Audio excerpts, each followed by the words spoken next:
नमस्कार, मैं राजू उपाध्याय, आपका अपना दोस्त। मैं एक बार फिर आपके सामने आया हूँ। आज पूरा वर्ल्ड कोरोना महामारी 2 से जूझ रहा है। पिछले साल जो कोरोना महामारी थी उसमें शायद इतनी मौतें नहीं हुई थी जितनी इस बार हो रही है। मैं आप सबसे और इस संपूर्ण विश्व से यह कहना चाहता हूँ कि इस कोरोना कोविड-19 महामारी में हमारा मध्यम वर्ग बहुत परेशान है। मध्यम वर्ग के परिवार जैसे कि हमारे प्राइवेट टीचर हैं, छोटे दुकानदार हैं और छोटे रेहड़ी वाले हैं जिनकी आजीविका का कोई साधन नहीं है। वे इस समय इतने परेशान हैं कि उनके घर में खाने के लिए अनाज नहीं है और कमाई करने का कोई साधन नहीं है, तो वे जाएं तो जाएं कहाँ। और आप सभी क्षेत्रवासियों, ग्रामवासियों, देशवासियों को मैं यही कहना चाहता हूँ कि आप सरकार ने जो नियम कायदे कानून बनाए हैं आप उनका पालन करें। बिना वजह घर से ना निकलें। अगर घर से निकलना भी है, कोई ज़रूरी काम है तो निकलें और अधिक से अधिक संख्या में मास्क का प्रयोग करें। अब मैं आपको एक ऐसे परिवार के पास लेकर चल रहा हूँ जो एक प्राइवेट टीचर है, जिसे एक रुपए की इस समय अहमियत क्या होती है वह आपको बताएगा। धन्यवाद। सरिता, जरा मेरा मास्क और गाड़ी की चाबी लाना, मैं स्कूल जा रहा हूँ।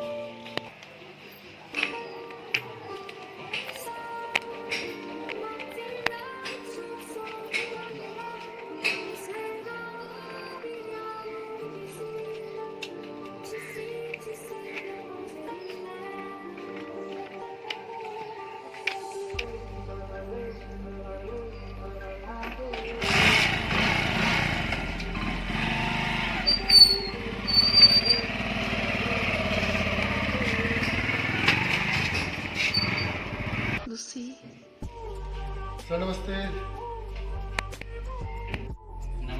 नमस्ते राजेश जी, नमस्ते। आओ मुझे आपके इंतजार। और सब ठीक ठाक है? हाँ सर, वैसे तो सब ठीक है, लेकिन आपको पता है गरीब की जिंदगी में थोड़ी बहुत दुख बीमारी तो लगी रहती है। दुख बीमारी तो खैर लगभग सबकी जिंदगी में लगी रहती है थोड़ी बहुत। आओ बैठो।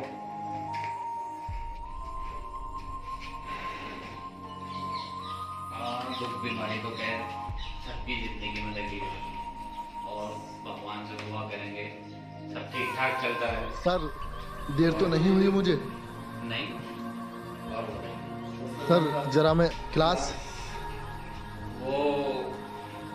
का तो राजेश जी ऐसा है कि आपको पता ही होगा, लॉकडाउन लग गया है, पूर्ण लॉकडाउन लग गया है ना।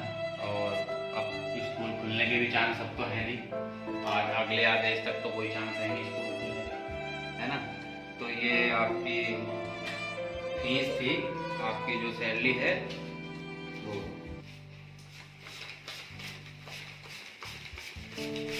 ये आपके 5,000 रुपये सैलरी के आप ये रखो और अगले आदेश तक जैसे भी होगा आपको बताएंगे। सर मैं कुछ समझा नहीं। बस समझने क्या है राजेश जी, अब कहानी तो आपको पता ही है। संपूर्ण लॉकडाउन लग चुका है, बच्चे आएंगे नहीं, फीस आएगी नहीं। फीस की तो स्थिति ऐसी है कि जो पिछला हमने कोर्स वगैरह या ड्रेस वगैरह ले ली थी या जो पिछले एडमिशन हो गए थे, करीब 2-2.5 लाख रुपए तो अभी उसी का ही नहीं आया है ना। और जब तक पिछला पेमेंट पूरा नहीं होगा, पिछली रिकवरी नहीं होगी, तो आगे सैलरी दे पाना मुश्किल है। लेकिन सर मैं काम कैसे, सर मैं क्या करूँ, मुझे समझ नहीं आ रहा कुछ। राजेश जी काम का तो देखो ऐसा है, सरकारी नौकरी तो कोई हमारी भी नहीं है ना।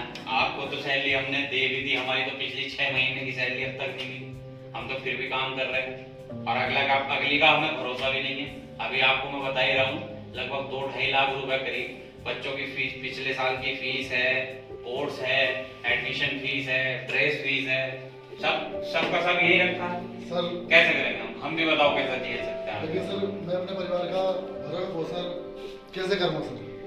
बस राजेश जी ये तो आपको देखना पड़ेगा। अब आप इतना ही कर सकते हैं हम आपके साथ। अब बताओ क्या करें, हम भी मजबूर हैं आके प्रशासन से, है ना। अग्रिम आदेश तक जब तक कोई आदेश आते हैं तो आपको थोड़ा सा हमें सहयोग करना पड़ेगा, और जैसी कोई सूचना मिलती है हम आपको जरूर बताएंगे, ठीक है। और करो आप इस पे साइन और कर दो आप, जो है ना। आपको आज तक की सैलरी मिल गई है, इस पर आप साइन और करो।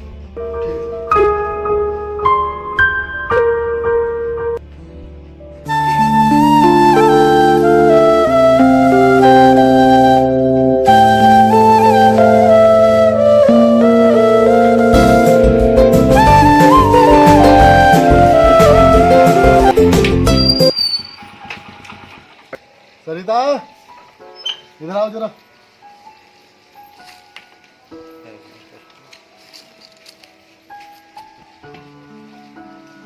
क्या हुआ इतनी जल्दी कैसे आ गए? छुट्टी है क्या आज की? हाँ यार, अब तो छुट्टी ही समझो। ये लो, ये 5,000 रुपए हैं, संभाल कर रखना और हिसाब से खर्च करना।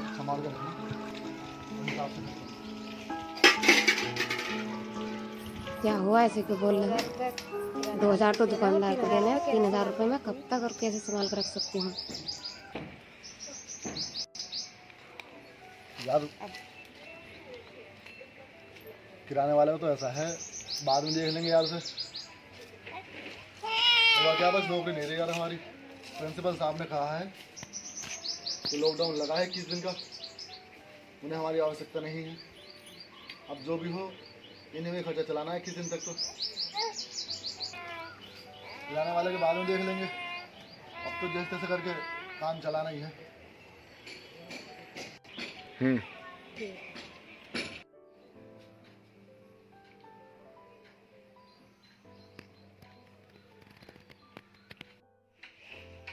राजेश उठो जरा और देखो 21 दिन पूरे हुए, लॉकडाउन खुला के नहीं, और अपने स्कूल के बारे में भी।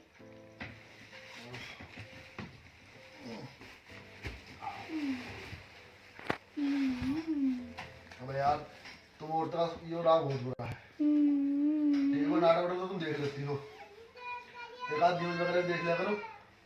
देखा नहीं रात तुमने? लॉकडाउन 3 महीने और बढ़ गया है।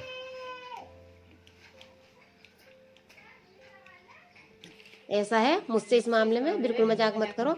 घर में केवल 1,000 रुपये बचे हैं, दुकानदार के भी 2,000 रुपये चाहिए, वो भी सामान नहीं देगा।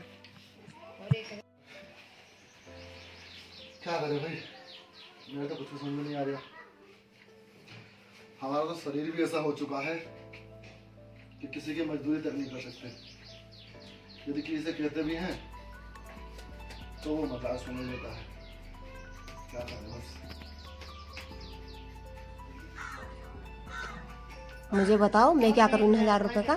दूध वाले के भी 1,200 रुपये देना है, वरना वो भी दूध नहीं देगा, और घर में भी बहुत खर्च रहते हैं। मैडम साहिबा, आपको बस इतना करना है, दूध वाले से कह दो कि भाई चाहे दूध बंद कर दे, पैसे तो सभी मिलेंगे नहीं। उससे कहना कि भाई लॉकडाउन चल रहा है, लॉकडाउन के बाद देखेंगे। दूध के बिना हमारा तो काम चल जाएगा, लेकिन बच्चे? बस बच्चों क्या यार, जो हम खाएंगे बच्चे वही खा लेंगे। तुम जरा ठहरो, मैं प्रधानमंत्री के नाम एक पत्र लिखकर डालता हूँ। और हाँ सरिता, अगर जो कोई आए तो कह देना कि लॉकडाउन चल रहा है, इसलिए वे प्रधानमंत्री के नाम एक पत्र लिखने जा रहे हैं, ताकि वे हम जैसे गरीबों की जो समस्याएं हैं सुन सकें। ठीक है।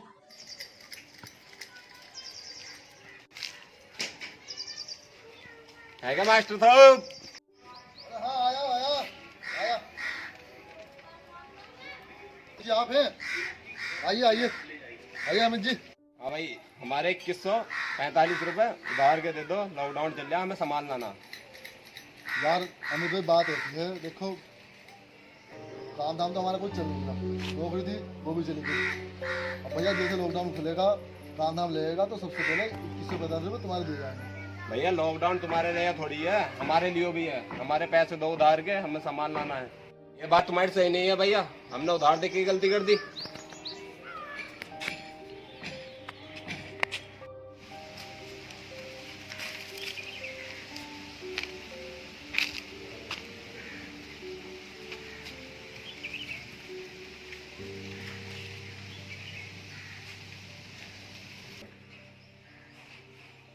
नमस्कार।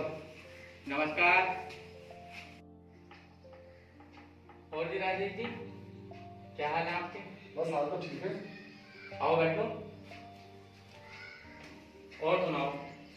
बस राजेश जी सुनाना क्या है, डॉक्टर साहब लड़की की तबीयत खराब थी। क्या हो गया? बस रात से परेशान कर गया है वो, बुखार लग गया मुझे। दवाई बांध देते उसकी। कब से आ गया है बुखार? बुखार कल दोपहर से है। कल दोपहर को? रात को ज्यादा हो गया था। अच्छा, कुछ मौसम भी ऐसी हो गया है। फिर भी जरा घर परिवार का ध्यान रखो। और राजेश जी, हमारा कुछ पिछला भी चल गया था। अब क्या बताएं डॉक्टर साहब, नौकरी तो हमारी रही नहीं। अब बस जैसे ही लॉकडाउन खुलता है तो सबसे पहले आपके ही पैसे दिए जाएंगे डॉक्टर साहब। तो बताओ मैं ऐसा कब तक करूँ? डॉक्टर साहब लड़का छोटा है, मेहरबानी हो जाती है आपकी। लड़का छोटा है, आप तो समझदार हो। अच्छे खासे 5-6 महीने हो गए। अब बताओ, हम दवाई ऐसे भी हो जाएंगे तो हमें भी आगे वो कौन देता है? हमें भी तो ऊपर से लानी पड़ती है। थोड़ी मजबूरी समझो। जी। डॉक्टर साहब कई साल से आपसे ही दवाई ले रहे हैं, कभी शिकायत का मौका नहीं मिला होगा। नहीं, वो तो मैं समझ रहा हूँ राजेश जी, मगर आप एक काम करो, चलो मैं जो हूँ पहले वैसे वो तो नहीं कहता आपसे, आपके लिए ले आओ, मैं आपको दवाई दे दूंगा आपको।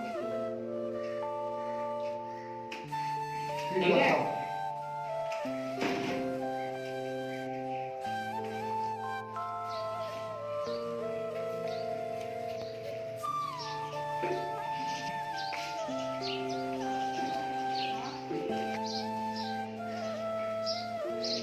अरे भाई मार तो किसी रहा। तो भैया भाई दिखाई क्या कहाँ पहुंच रहा भाई? यार बस लड़के की तबीयत खराब है, तो घुमाई लगी पड़ी यार। अरे भैया कम से कम यार 4-5 महीने हो गए, 8 दिन हमारे पैसे की व्यवस्था नहीं बनी भाई। भाई यार गोपाल बात ऐसी है, इस समय तो लॉकडाउन चल गया भाई, नौकरी मेरी रही नहीं। वैसे तो यार जब मिलेंगे जब लॉकडाउन खुलेगा अरे भैया। भैया लॉकडाउन अभी तो लगा है 7-8 महीने पहले तो पैसे तो बहुत पहले हैं। भाई क्या करें इस समय तो यार, क्या करें भाई, इस समय तो पैसे है नहीं हमारे पास। भाई पैसे की परेशानी सबको ही है भैया, हमें खुद पैसे की परेशानी है भाई। बताओ ऐसे थोड़ी काम चलेगा भाई? बताओ, तुम ही बताओ, पैसे की परेशानी सबको ही है। क्या करे भाई, बताओ यार भाई। बताओ भाई, इतने टाइम हो गया पैसों की परेशानी तो हमें भी, हमें भी पैसे चाहिए तो भाई व्यवस्था बनाओ भाई, पैसों का ऐसा काम चलेगा। चलो भाई करते हैं यार, तुम्हारा जैसे लॉकडाउन खुलेगा करेंगे यार तुम्हारा भी साहब। अरे भाई जो मास्टर मेरी बात सुन, हमें चाहिए 1 हफ्ते के अंदर अंदर पैसे। अगर 1 हफ्ते के अंदर अंदर पैसे नहीं पहुंचाए तो मैं घर आ जाऊंगा और घर से जाकर मोटर ले जाऊंगा तुम्हारी। ठीक है? देखते हैं यार, बस कर देंगे तुम्हारा, कोई दिक्कत नहीं। ठीक है, 1 हफ्ते बाद पैसे बचाना है। ठीक ठीक।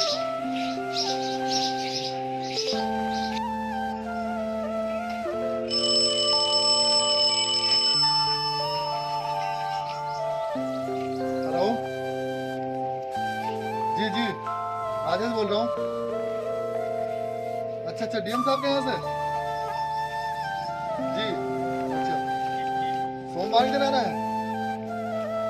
ठीक है सर, ठीक है सर, ठीक है, मैं सोमवार के दिन पहुँच जाऊँगा। Okay sir.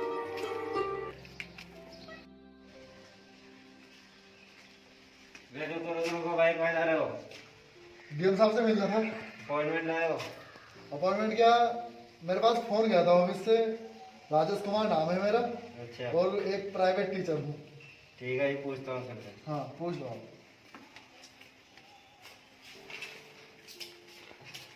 जय हिंद सर। जय हिंद। सर वो राजेश कुमार आए थे, प्राइवेट टीचर। राय भाई, हाँ। टीचर उन्होंने राजेश अपॉइंटमेंट ले रहे थे, मिलना चाह रहे थे। अच्छा, वो जो गंज बिजनौर के रहने वाले हैं, ठीक हो ना, आप भेजिए। चलो सर, तुम अंदर बुला रहे हैं।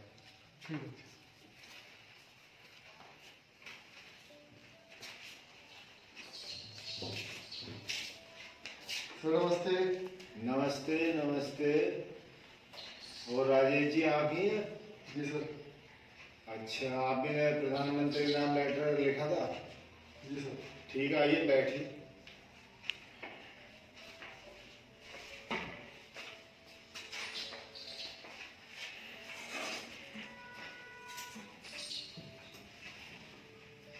तो बताइए राजेश जी, आपने प्रधानमंत्री जी के नाम एक लेटर लिखा था, आपकी क्या समस्याएं हैं?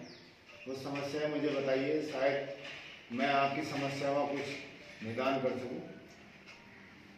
सर समस्याएं तो काफ़ी हैं सर। और सर ये जो समस्या है सर, मेरी अकेले की समस्या नहीं है सर। सर हमारे देश में लाखों करोड़ों लोग हैं जो प्राइवेट टीचर हैं, छोटे दुकानदार हैं सर, और कुछ कलाकार लोग हैं सर। सर ये ऐसे लोग हैं, इनके पास जमीन नहीं है और ना ही कोई बड़ा रोजगार है सर। सर जैसे ही लॉकडाउन लगा, इनके घर में खाने पीने का मात्र 10 से 5 दिन का राशन पानी आप समझ लीजिए होगा। लेकिन राजेश जी, सरकार तो बहुत अनाज दे रही है। सर अनाज दे रही है, और सर अनाज के बल पर सर गरीब आदमी क्या कर सकता है सर? उसके अतिरिक्त सर चटनी बनाता है, सब्जी बनाता है, प्याज, दाल, आलू, ये सब चीज सर सब कुछ देखना पड़ता है। अनाज की पिसाई के लिए सर पैसे जाते हैं। राजेश जी आपकी बात सही है, लेकिन सरकार भी अपनी तरफ से पूरी कोशिश कर रही है, और जहां तक संभव है वहां तक हर व्यक्ति तक मदद पहुंचाई जा रही है। अगर कोई दिक्कत परेशानी अगर है तो आप हेल्पलाइन नंबर दे रखे हैं, उन पर कॉल कीजिए। सर हेल्पलाइन में अपनी बात, हेल्पलाइन इससे अच्छी हेल्पलाइन सर मेरे लिए क्या होगी कि मैं आपसे मिलकर बात कर रहा हूँ सर। बस मैं आपके माध्यम से सरकार तक अपनी बात ये पहुंचाना चाहता हूँ कि मैं जब लॉकडाउन लगा था, मैं प्राइवेट टीचर हूँ और 5,000 रुपये महीना मेरी सैलरी थी, जिसमें ज्यादा बड़ा तो नहीं, मैं अपना गुजारा कर लेता था। परंतु जैसे ही लॉकडाउन लगा, तो उस लॉकडाउन में मेरे घर पे दूध आता था, वो बंद हो गया। सब्जी खाते थे हम लोग, वो बंद हो गए। दवाइयाँ और तो और आज नौबत ये आ गई है कि मेरे पास लाखों रुपए का कर्ज है और कहीं से 1 रुपये मिलने की उम्मीद नहीं है। दवाई लेने जाता हूँ बच्चों की, पैसे मंगाते हैं पहले। बहुत सारी समस्याएं, ये केवल मेरे ही आगे नहीं है सर, देश के हर छोटे व्यापारी, जो छोटे दुकान वाले हैं, कलाकार वर्ग है, एक वर्ग कलाकार वर्ग है सर, मैं उसके बारे में बताना चाहूंगा। आपने सुना होगा, बताइए। इस बीते समय में काफी कलाकारों ने आत्महत्याएं की हैं और कुछ आत्महत्या करने के कगार पर हैं। राजेश जी, हम आपकी बात से सहमत हैं, हम आपकी भावनाओं को भी समझ रहे हैं, लेकिन हमारा भी कुछ प्रोटोकॉल है जो सरकार के नियमों के अनुसार हमें चलना पड़ता है। हम जहां तक हो सकता है हम वहां तक आम जनता की मदद कर रहे हैं और हमेशा करते रहेंगे। हम भी आप में से ही निकलकर यहाँ तक इस कुर्सी तक पहुंचे हैं। हम भी एक आम इंसान की तरह ही जीवन जी रहे हैं। ये कोरोना महामारी इस समय वैश्विक महामारी है, इसमें पूरा वर्ल्ड का हर कोना कोना इस रोग से ग्रस्त है। सर मैं बस सर इतना ये संदेश सरकार तक पहुंचाना चाहता हूं कि सरकार जो 5 किलो राशन एक व्यक्ति के खाने के लिए देती है, इस समय जो मेरे जैसे व्यक्ति हैं जिनके घर में 5 व्यक्ति हैं, वो 5 किलो राशन एक महीने में नहीं खा पाते हैं, ये बात आपको भी पता होगी। और केवल राशन के दम पर ही कोई व्यक्ति इस समय में जीवित नहीं रह सकता सर। आपकी बात सत्य है राजेश जी, हम आपकी बात से सहमत हैं, लेकिन आप बताइए फिर सरकार क्या करे जिससे आम जनता तक लाभान्वित हो।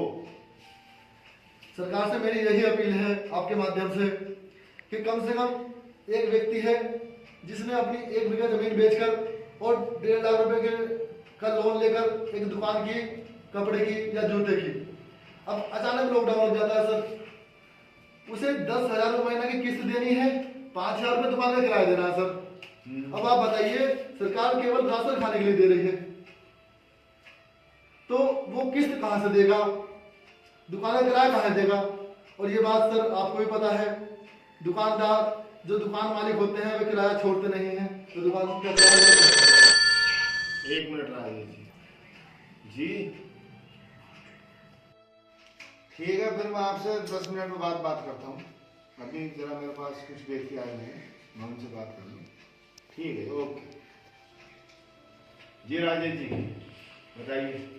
हाँ सर, मैं आपसे ये कहना चाह रहा हूँ सर, जैसे मैं हूँ, मेरे पास भी लगभग 1,000 रुपये का कर्ज इस समय हो चुका है, मात्र खाने पीने का ही। क्योंकि सर आपको पता है काफ़ी समय लॉकडाउन का हो चुका है, पूरा साल गुजर चुका है लॉकडाउन का, ये दूसरा साल चल रहा है। हमारे पास जो प्राइवेट टीचर हैं वे किसी की मजदूरी नहीं कर सकते, उनकी हालत ऐसी हो गई है सर, क्योंकि उनका शरीर इस योग्य नहीं है कि वे किसी की मजदूरी कर सकें। राजेश जी, आप तो काफी पढ़े लिखे हो, तो आपने क्या सरकारी नौकरी में ट्राई नहीं किया? सर सरकारी नौकरी के लिए ट्राई किया सर मैंने, कुछ सर नसीब होता है और बहुत कुछ सर। टीचिंग लाइन में मेरा प्लान था कि मैं सरकारी नौकरी करूं, लेकिन सर एक बीएड का कोर्स है सर, उसमें भी पैसे लगते हैं और मेरे पास इतना पैसा था नहीं जो मैं बीएड करके सरकारी नौकरी कर लेता। राजेश जी, हमारे प्रधानमंत्री नरेंद्र मोदी जी ने पीछे कहा था कि रोजगार क्या होता है, क्या रोजगार सरकारी नौकरी लगना ही रोजगार होता है? अपना कोई प्राइवेट कार्य कर सकते हो, ठेली लगा सकते हो, रेहड़ी लगा सकते हो, पकौड़े तल सकते हो, चाय दे सकते हो, काम तो हो। सर आपको इस बात का तो पता होगा सर, जो टीचर होते हैं सर वो स्टूडेंट्स के रोल मॉडल होते हैं। और सर आप सोचिए, जब एक टीचर पढ़ाई लिखाई करने के बाद पकौड़े बेचेगा, रेहड़ी लगाएगा, तो सर जो बच्चे उससे पढ़ेंगे वे एक हीन भावना से अपने अध्यापक को देखेंगे कि जब यही पढ़ाई लिखाई करके पकौड़े बेच रहा है, रेहड़ी चला रहा है, तो फिर हम क्या विकास करेंगे? आपकी बात में सत्यता है, आप फिर भी जो भी कहना चाहते हैं खुलकर कहें, हम आपकी बात अपने माध्यम से सरकार तक पहुंचाएंगे। सर मैं तो यही कहना चाहता हूँ कि सरकार एक बार उन व्यक्तियों के बारे में सोचे जो मजदूर तबके से ऊपर हैं और मध्यम वर्ग से नीचे हैं, प्राइवेट टीचर हैं, छोटे दुकानदार हैं और कलाकार वर्ग है।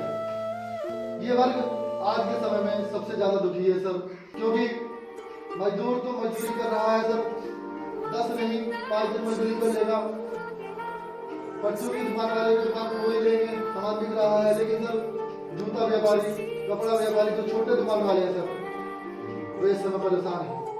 एक कलाकार वर्ग है जो केवल पूरे साल सांस्कृतिक कार्यक्रम करते हैं और उसी से अपना भरण पोषण करते हैं। सही बात है। जब से लॉकडाउन लगा है, प्रोग्राम जो भी कार्यक्रम हैं वे बंद हो गए हैं, वे सब परेशान हैं। तो ठीक है राजेश जी, हम आपकी बात सरकार तक पहुंचाएंगे, लेकिन मैं सभी क्षेत्रवासियों से और देशवासियों से यह निवेदन करता हूं कि जो सरकार ने गाइडलाइन जारी किए हैं उस गाइडलाइन के अनुसार चलें और मास्क का प्रयोग करें, क्योंकि लॉकडाउन का दूसरा चरण चल रहा है जो अपने भयानक रूप में इस समय महामारी फैली हुई है, जिसमें काफी मौतें भी हो रही हैं। तो सभी से यही कहना चाहूँगा कि मास्क का प्रयोग करें, घर जाएं तो अपने साबुन से अधिक बाहर जितनी बार भी घर से बाहर निकले, घर आए तो हाथ धोएं और 2 गज की दूरी और मास्क है जरूरी, इस चीज़ का विशेष ध्यान रखें। हम आपकी बात सरकार तक पहुँचाएंगे और इसके लिए आपका बहुत तो दोस्तों, मैं आपका दोस्त रहस्य तंवर। दोस्तों, हमारी इस वीडियो को ज़्यादा से ज़्यादा शेयर करें और हमारी अगली फिल्म इसी चैनल पर आएगी। यारों की यारी का जो दूसरा भाग है वो भी इसी चैनल पर आएगा दोस्तों। और इसी तरह के तमाम ज्ञानवर्धक वीडियो देखने के लिए हमारे चैनल एसपी मंथन पर बने रहें और हमारे सहयोगी चैनल RK रावण को भी सब्सक्राइब करें। धन्यवाद। हेलो भाइयों, हमारे वीडियो को लाइक करें। हाय दोस्तों, मैं आपका दोस्त ओमपाल सैनी। हमारी वीडियो को अधिक से अधिक शेयर करें। दोस्तों, मैं दीपक शर्मा। हमारे दोस्तों का चैनल बना हुआ है एसपी मंथन और RK रावण। इनको सभी सब्सक्राइब करें, लाइक करें और शेयर करें। हेलो दोस्तों, मैं आपका दोस्त देवेश्वर धीमान। आप सभी से गुजारिश है कि आप सभी वीडियो को लाइक करें, शेयर करें, कमेंट करें और हमारे चैनल एसपी मंथन को सब्सक्राइब करें और ये ज़रूर बताएं कि आपको हमारी वीडियो कितनी पसंद आती है। साथ ही साथ 2 गज की दूरी, मास्क है ज़रूरी, मास्क का प्रयोग करें और सैनिटाइजर का प्रयोग हमेशा करते रहें। तो हमने आपके सामने एक ज्ञानवर्धक वीडियो लेकर आए। वह वीडियो आपको कैसी लगी? इस वीडियो को लाइक, शेयर और चैनल एसपी मंथन और RK रावण को सब्सक्राइब करें। धन्यवाद।